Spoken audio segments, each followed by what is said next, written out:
Hello everyone, my name is Tyron James M. Mangali and now I'm gonna showing you how to create bootable flash drive. Let's start to put our flash drive in our laptop or computer.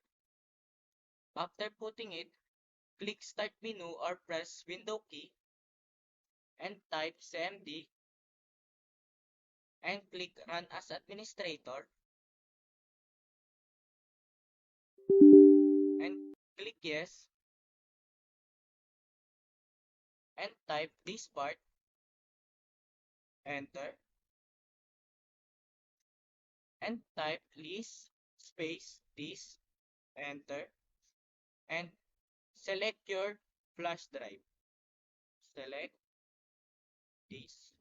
So my flash drive is 1. I'm gonna type 1, enter, and clean, enter, and create partition space primary, enter,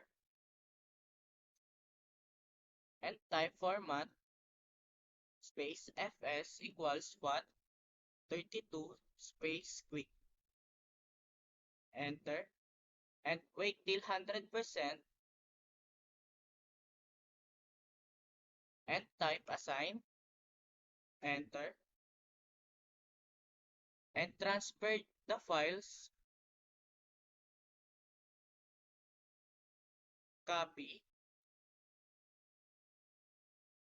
and transfer to flash drive and wait till download it.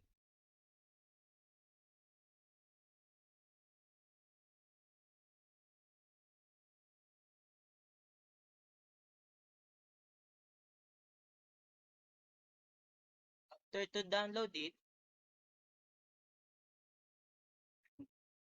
type exit, enter, and type again exit, enter. And that's how to create bootable flash drive.